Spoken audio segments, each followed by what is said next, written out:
Hi, welcome to Wednesday Q&A where you ask the questions and we answer. As you might hear, this is Kristen speaking and not Laura. Laura is out on vacation. She is in Tanzania with the animals on safari with her mom. And so I have a special guest here with me today. We have invited my partner in crime, my yoga honey, Rana Griffin. Welcome, Rana. Thank you, Kristen, so much. It's so great to be here. This is my first time on the podcast. Did you know that? I did not know that. That is so exciting. I know. All these years, this is my first time on, so I'm super happy to be here. Thank you for inviting me. Well, you're welcome. So if you guys don't know Rana, if you're on the Lit Daily, you know Rana because she is on there with us as well. If you've gone through our teacher training, she runs our teacher training. She is our director of education and programming. Rana and I actually went through teacher training together back in 2014. So we have been together a long time, been with Laura. We are the Three Musketeers. So she is a perfect fill-in for our fearless leader while she is away. So Big shoes to fill. they are big shoes to fill, but we've got this. So, all right, we are going to dive right in. Let me put on my old lady glasses here. Love it. So, our first question came through our support at lityoga.com from Rhonda, who says, "Hi, I found you on Instagram and I attend a yoga class at my church. I am curious about wrist strength or lack thereof. I'm 5'10" and overweight, but even when I wasn't, I have a lot of wrist pain when doing things like tabletop, cat-cow, anything that requires having your hand on the mat. I've tried using my fist instead, but that hurts the fingers. Do you have any advice for me?" And so let me just say, Rhonda, you are not alone. When it comes to wrists and yoga, they go hand in hand when it comes to pain, when it comes to injury. In fact, injuries were one of the first things that introduced me to yoga as a physical therapist. I started getting a lot of patients and I'm like, what the heck are they doing in these classes? And, we are bipedal, so we are built to bear the most weight through our foot and ankle. That being said, we are also able to crawl, climb. So we need mobility in our wrists in order to bear the weight of the wrist. So a simple thing that you can do to really determine if you have enough wrist extension, when you have your hands on the ground, you should have what we call 90 degrees of wrist extension, which is when your palms are down like in a tabletop or a cat-cow. So if you bring your hands together in prayer, which you did say, I think you do yoga at your church, so you're familiar with the prayer position, your elbows should come out to the side and you should be able to create a 90-degree angle between the back of your hand and your forearms. And so if you guys are watching us on YouTube, you can look at Rana and she's got more than 90 degrees, maybe like 100 degrees. I'm right just about at 90. You can even see maybe my right hand has a little bit more than my left. My left is one that tends to sometimes get a little aggravated. It's no wonder I don't quite have that mobility. You can also check your wrist flexion by flipping the palms to face or fingers to face down and allowing the back sides of the hands to meet. And so normal flexion and extension is about 90 degrees. And so if you are limited there, weight bearing through the hands is going to hurt, right? So yeah. So a couple things you can do. We really want to make sure that the way you have your hands down can affect how the weight is being distributed. Because I'm curious as to whether your pain is on the inside towards the thumb or the outside towards the pinky when your palms are down. The most weight bearing occurs where the radius, which is on the thumb side of the forearm, connects to the carpal bones, which are all the bones of your wrist. It's called the radiocarpal joint. And so a lot of times they'll come to my class and maybe their fingers are turned out a little bit or they're turned in a little bit. So the first thing you want to do, Rhonda, is make sure that your wrist crease is parallel to the short side of your mat. That can help with making sure that you're bearing the weight evenly distributed. Secondly, if you noticed in that prayer position that you didn't have that 90 degrees of extension, walk your hands forward a little bit so you're not going into so much compression through that wrist joint, um, because you're going to strain those soft tissues. I have struggled with this. I would say, sometimes I do fists. That can, doing a whole lot of fists can bother you. You can also come up onto fingertips, believe it or not. Fingertips can keep the wrist a lot more straight. So I will do that. Whenever my left wrist is bothering me, I will be on finger pads, or I'll switch. I'll go palms part-time, finger pads the rest of the time, just so I'm not always bearing weight through that joint. And then finally, you can use something like a dumbbell or something that you can grip, where again, you'll be keeping your wrist nice and parallel or straight. It's called 0 degrees. And then, but you're not weight bearing through the knuckles. So those are some ideas off the top of my head. Rana, what do you have to suggest? The other thing you were talking about, something to hold on to or to move your hands forward, is that they do, even if you were to take one of your towels, that if you bring a towel to yoga class, something that you can place underneath the palm that will just decrease the amount of extension. That's something that I always recommend to clients. If something comes up immediately in class, blocks can also be a really nice thing to put underneath. One of the things I like about a block is that you can kind of grip it a little bit. And so you can really see that wrist crease lining up to the short end of the mat, and then you can kind of grip with your fingertips. And so it doesn't always feel like you're just gonna slide right off. And that's one of the things that I like about a block as a prop for that. The other thing that's really important is just remembering to warm those wrists up properly. Kristen, I know you have a wrist warm up series on YouTube. And that's great. And so there's lots of things that you can do. And not trying to pull from yours, but like circling your wrist is one, stretching out your wrist, kind of feeling that wrist extension. Give yourself a little TLC, a little wrist and forearm massage before you start class. Like just paying attention to those things to warm it up, but then also take care of it. And like Kristen said, like oscillate between palms down, between fists, between fingertips, grab a block. I think finding that adaptability of what props will work for you at any given time is really valuable.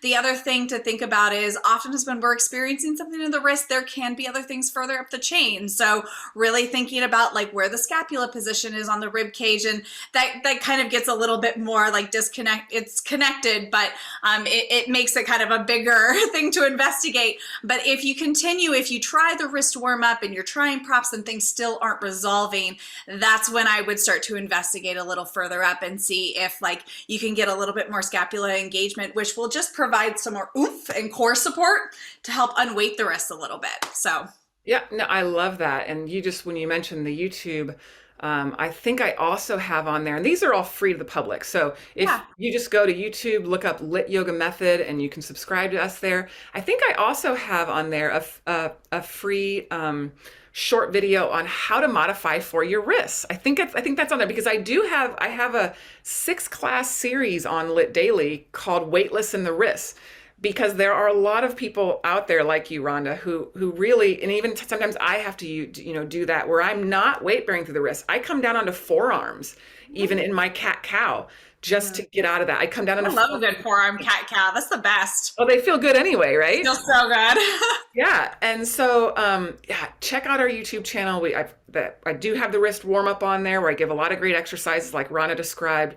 And then I do believe I also have on there how to modify your practice for your wrist. And that can be a game changer. I've had people write and say, you really helped me get through that time where it might be aggravated. It sounds to me, Rhonda, like you've got something that's more chronic.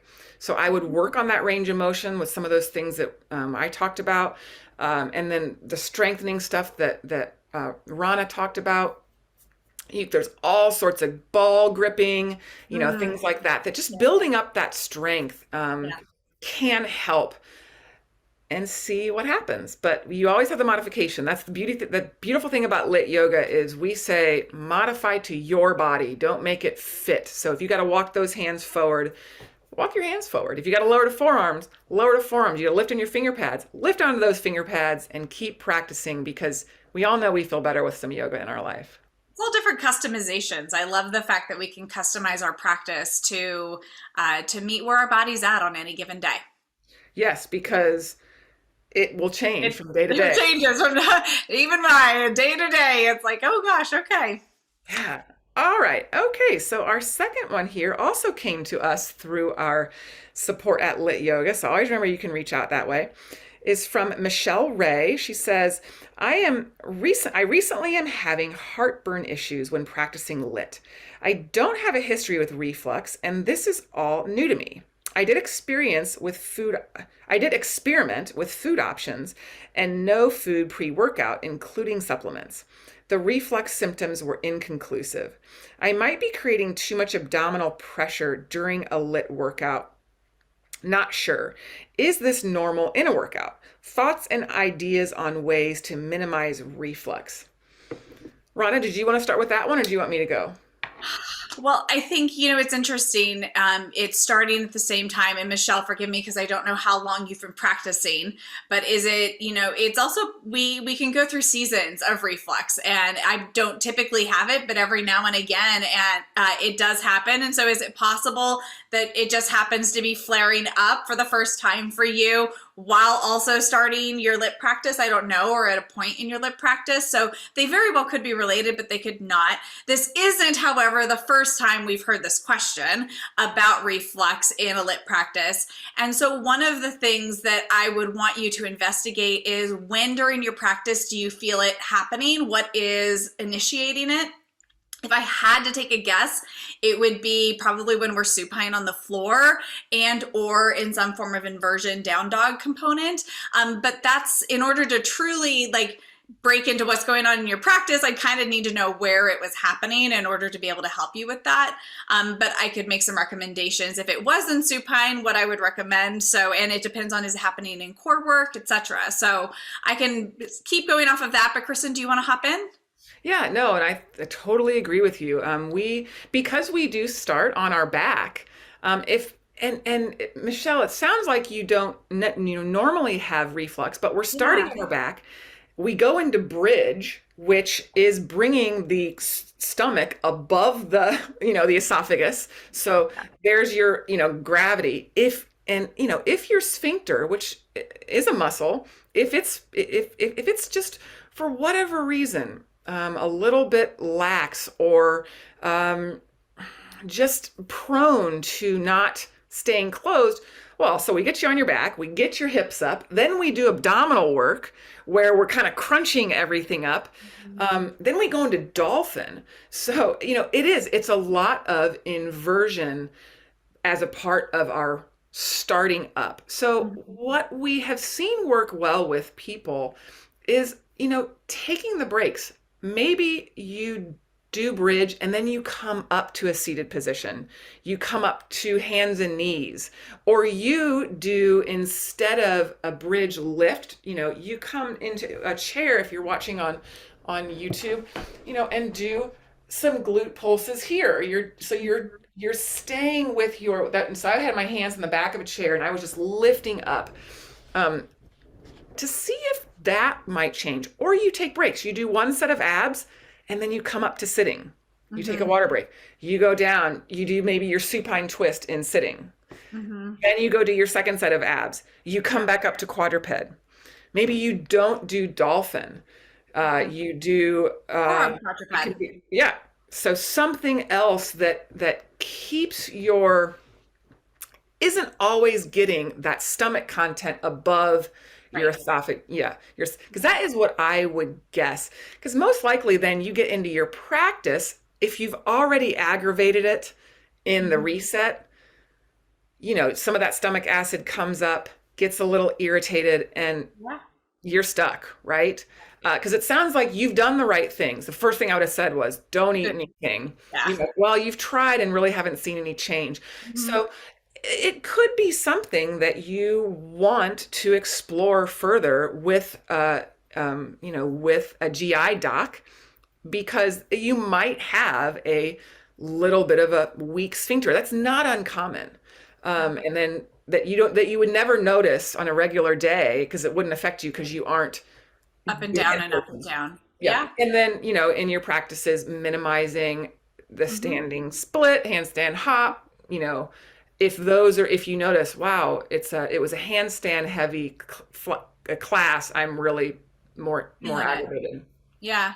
And I was going to say, even so if you wanted to do an alternative to bridge, the quadruped with bending the knee and glute pulses that way is another great way. If you're in like a public class, I mean, I'm not sure if you're going to public classes or, oh, you're practicing on lit. You could be in a public class depending on where you are, or on lit daily, but coming into quadruped may be more accessible than a chair depending on where you are in space, to do those glute pulses. And the other thing I was going to suggest is in core work, maybe try experimenting with not lifting the head and shoulders up and really just feeling that exhale, drawing the ribs and the abdominals in to kind of get that core engagement, but without the trunk flexion. And you can still from there do any arms and legs things that we're doing, and you're really just using the end of that exhale to help brace the abdominals and really hold everything in. So those were going to be the two other things that I was going to say, is like ways to modify your practice a little bit so that you can experiment and see does doing one of those or any or all of those support, reducing the amount of reflux that you're experiencing. And the other thing, this is what happens. We start riffing off each other. The other thing, kind of like when we work with, pregnant women, Mm-hmm. getting a bolster. So you Yes. can do your ab work with, on an incline also. Mm-hmm. And so even Yeah. if you are in person, a lot of yoga places have bolsters that you could get, which would bring your head above your hips. Yep. You can do your core work there, your bridging there without Yeah. So going, you set like a block up long ways and then tall ways, and then you lay the bolster over top. So the blocks act as a support to kind of, so that the bolster isn't just like a pillow, yeah. but it actually makes that incline for you so that you aren't on your back as much. Yeah. So give that a whirl, Michelle, and you can let us know how Yeah. it goes. And if that doesn't work again, I would say you might want to see a GI doc, Yep. or you could reach out to either Rana and I via Instagram. Send a video, or give us more Yeah. information. We are happy to give take that further. Rana, I'll have you give out your Instagram handle at the end. Okay. Sure. Absolutely. All right. So we have another question here from our friend Charlie B. Barking. Oh, sure. Yeah. So she says, do you have any recommendations or anecdotes for helping to prevent neck issues in surgeons so that they can have a long career? My mom was diagnosed with 3 herniated cervical discs in a row at the age of 42 and had to retire from surgery.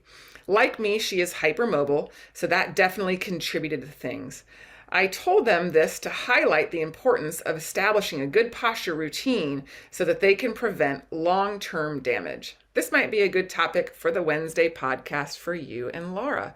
And so, first of all, you are absolutely right. It's interesting when we're thinking about any type of profession like surgeons, yes, especially if they're looking down all day, dentists, dental hygienists, um, Scientists.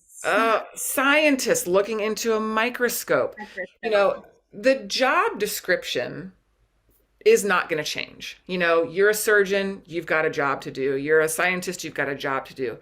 The key is what you do off the mat. And so that is the problem we're seeing now, especially with the cell phone, with the tablets, is so we have these people who are looking down, and then what do? They go home and they look down some more at their phone. So it is of utmost importance for this group of people. And it can be any type of job. If you are sitting at a desk all day and then you decide that your exercise of choice is going to be biking or cycling, you're just sitting more, you're just flexing at your spine more. So finding something to do where for that neck, doing the triple S, working on those chin tucks, working on your posture, getting up against a wall, drawing back in space, working on your upper back strength, working on your upper back mobility, all of these things that we can do off the mat and on the mat. So on the mat and then also out of the surgery room Right. to counterbalance what we're doing. We think of these world-class athletes, rowers that Laura works with, who are in the boat hours a day. When she brings them on the mat, she's not going to have them doing that same thing. She's going to have them doing just the opposite. So we're finding neutral, we're strengthening out of those provocative positions. Now, especially her aunt, her mother, who is hypermobile on top of it, that's like the double whammy because, hypermobility, we all look at these pictures of these yogis on Instagram and be like, oh, I want to look like them because it looks so pretty and flexible. And really, hyper mobility and hyper flexibility is just as bad as being super stiff and tight. So we're at two ends of the spectrum, the pendulum so what do we want to do with these people? Bring them into the middle, work on neutral, work on stability, and work in the opposite, motion. So they're bent over flexed. We want to get them extended. We want to get those ears back over the shoulder. We want to get the chest open. Yes. We want to get the butt working. Rana, what else do you have to add to that?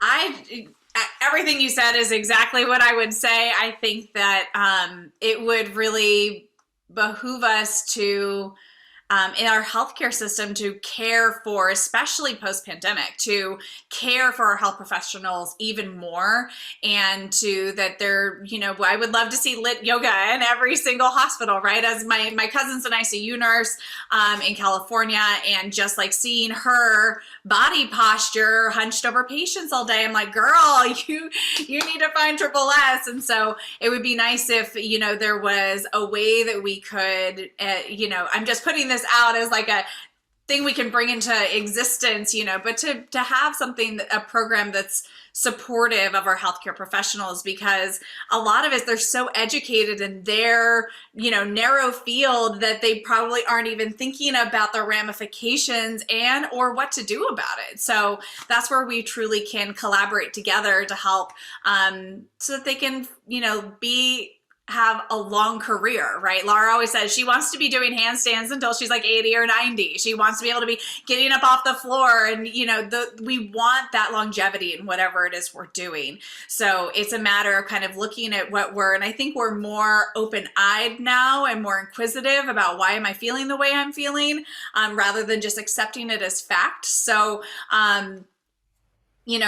Charlie, to your mom, to any healthcare professional, ask those questions. What can I do to help, bring myself back to neutral after my workday, so that you can go back to your job the next day and still feel as vibrant and excited to be there.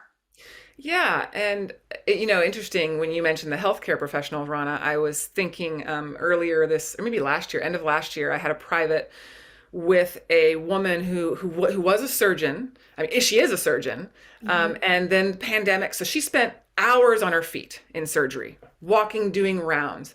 Pandemic hit. Suddenly, nothing's happening. Now she's the medical director of a hospital. So she's much more sedentary. She's like, all of a sudden, it's plantar fasciitis. It's, all of these issues. She's, what in the, I'm not doing half of what I was doing. It's like, well, therein lies your problem. Our bodies can really adapt to what we do all the time. And in any sudden change, if we don't do something to ameliorate that quite frank overuse. So hers went from she was actually very well trained to walk, to suddenly an overuse of sitting. So everything tightened up.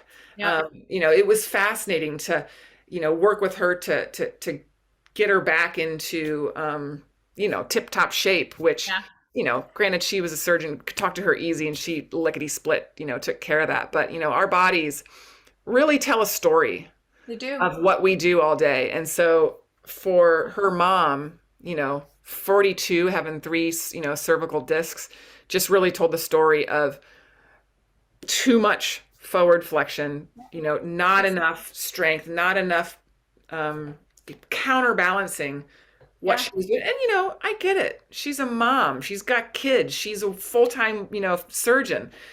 If only we could spend all the time in the world to address our health issues, but, whatever we can help people Right. do off the mat Yeah. is key. And it's easy to, for us sitting on this side of the screen to be able to be like, oh, just do this and this and this. But at the same time, just a personal anecdote when I'm a school teacher, for those of you who don't know, I'm a music teacher at that. So I'm constantly running around my classroom, singing, dancing, playing with children, zipping all over the place. And when the pandemic started and I started doing everything online and on Zoom, my laptop was on my table and I'm like hunched over and I'm like, why does my neck hurt? Why does my back hurt? I don't understand. And then I think it came up on a call and it was like, oh, I can prop my laptop. And it was like, I know this stuff. And it was just like, oh my gosh, that's why it hurts so bad. So, all of that to say is that even our medical professionals, like, so much, but at the same time, sometimes it takes something to bring someone else to bring something to your attention so that you can be like, yes, I do know this. I need to get my spine Exactly. in neutral. And then you can start to make change once you're aware of it. And that's the key, education, being aware of it.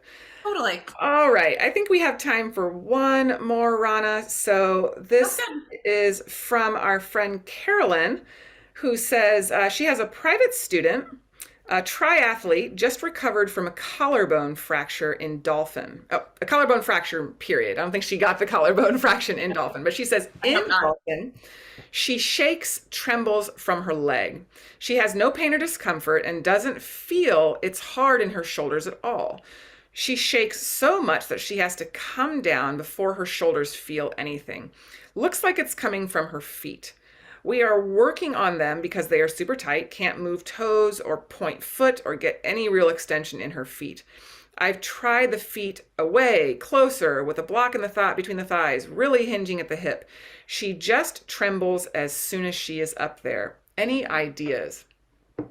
I'm going to let you dive in on this one first. I'm Sure. very curious if the collarbone fracture is related to the dolphin or not. The feet are a whole, you have two separate things here. So the question is which came, like which one is the more contributing factor to the severe trembling? I will say the dolphin's a very challenging pose. So if this is newly challenging, then I would attribute it to the clavicle fracture. But if it's hard, go ahead. No, and that's a true. I am going to assume with her being a triathlete, most collarbone fractures occur from a fall. I'm wondering if she didn't have a bike wreck, break the Mhm. collarbone. I broke my collarbone when I was, I don't know, maybe 10. I was on a swing set doing a back hip circle and my hand slipped and I went weak and broke my collarbone. My arm came across the body. It's usually that type of a fall. So, but what they do is well, I don't know if they still do that 40 years later, but what they would do is they just put you in a brace. But so you were in like a butterfly brace where you can imagine it just holds your posture. Because mine wasn't like a commuted, I mean, it was just a clean fracture, that they didn't have to do any surgery pins. Right. I'm guessing that's probably the case with her. Regardless, she was immobilized most likely for 6 weeks, maybe longer. So, what happened? Now, she's a triathlete. We know she's a swimmer, so she's probably strong, but she deconditioned like crazy. Now, dolphin, like Rana said, is hard as heck. It is so much shoulder work. And if you are not able to balance your weight Mhm. between the feet and the shoulder girdle with that inflexibility of the feet, she is probably really going into those shoulders. So, Carolyn, the first thing I would wonder is, you know, post clavicle fracture, how is her shoulder range of motion? Is she able to, get those ears between the biceps, which just kind of allows you to settle into the scapula a bit more? Mhm. Um, we're talking about the trembling legs, but I'm not sure like the legs trembling is because the legs are weak so much as, That was my gut too. yeah, so Yeah. much as the shoulders are going, holy shit, I'm Yeah. dying here. Yep. Um, you know, so I would want to know, do we think the leg trembling is because the upper body is just so tired that, they're not to mention she can't really get good weight. You know how like if you've noticed this, if you're in class and maybe like you're agitated and your leg starts to tremble, if you just press down through the foot, it will stop. Hmm. Well, with her being so tight, she's not able to really ground down through that foot. So the body, could be responding to the stress through the shoulders. So, what would I recommend doing? One thing you could do is I would be curious if, and I don't know, Carolyn, if you're in person or not, if unweighting her pelvis a little bit, whether it's with a strap, with your hands, Yep. just to see, does that take care of it from the legs? Yeah. I And also love to see, and I'd be curious, how is she in down dog? yeah, Is it because I'd be very curious how she is in down dog compared to dolphin. because dolphin is so much harder. So Mhm. if she can do down dog well, then With regards to the feet, it's probably not the foot. it's probably not the foot and it's more the clavicle. Yeah, and so, Yeah. she's so deconditioned now because of that clavicle injury and maybe a Mhm. little nervous about That's it. what I was gonna say. Like, especially when you've had something, the clavicle feels like it's very fragile. It always just like, I can't imagine if I had fractured that, I would be, whether I knew it or not, subconsciously like trying to protect it. And so, it could be that she's not weight bearing through the feet. I also would be curious, like, is she trying to put the weight elsewhere so that it's not as much, or is she bracing here? There's a lot of pieces that could be, some of it could be like mental, emotional too, just like protecting that space, and then you're seeing ripple effects of it elsewhere. Yeah, so, it sounds like she said she's tried to put the blocks between the thighs, maybe a block between the thighs and a block between the hands. We've really seen that help. If you can squeeze that block between the hands, you start to kick on some of that lateral, shoulder slash core Yep. musculature a little bit better. Especially if you can Um, add a little grip to it too. Like, yeah, you can grab yeah, it it, doesn't have to be like a flat palm. You can kind of like grip at it. grab it. Yeah. And it's just funny when just the littlest things in your hands can also help the feet. When we're using our hands, our brain goes to the feet. This always cracks me up. Do you ever do like if you're doing some sort of ab work and you start to roll your wrist and you notice your feet start doing it too? Same thing. So if you really can kind of Mhm. grab with the hands, if that can help her ground down, I love that she's working with the foot, trying to loosen that up. I can imagine a triathlete just with all the pushing at the pedal, kicking at the swim, and then also running, running, you're really more on the balls, the feet, not quite getting as much range of motion through the foot and ankles. Right. I think that could help. Any other thoughts with that one, Rana? I think the only other thing that just came back into my brain was your comment about like lifting the pelvis up and using like really ensuring that that core is engaged, to help with that just slight unweighting. So I think all the things we're talking about is to have more even weight distribution, like you said at the beginning, coming up to the peak. And so the core was just the last bit that was like, and especially, in a triathlete, they're going to be so used to being kind of like rounded in that there may not be as much activation in the core as she needs.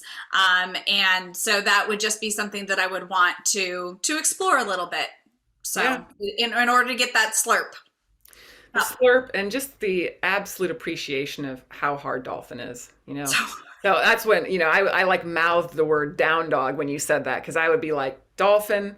I don't give dolphin until people are really strong, and yeah. so especially post clavicle, she's Mhm. probably way more weak than she normally is. Yeah. Forearm quadruped again, second or third time we've mentioned it today. Forearm quadruped's a great place to like start, feel, hold in, and then slowly hover, lift the knees, bring it back down. Like I love those little hover drills out of forearm quadruped for building that strength and just like the trust that it's going to hold you again. Yeah, exactly. All right. Well, I Is that think that's it? about it yeah, that's it. So thank you so much for joining us. Know that you guys can always reach out via, usually the best way to find us is on Instagram DM. So, Laura is Laura.Hyman. I am KB Williams 99, and you can reach out to Rana I am at Rana G. at Rana G. So it's RHONNAG. I always read it as Ronag. and at Ronag. So Ron Ag, I love that. That's fine. yeah, and then also at support@lityoga.com. So keep those questions coming. We answer everything from yoga to physical therapy to just life questions. Life in And general. we will do our best to answer those for you. So have a great rest of your day, everybody. And as always, we are pulling for you.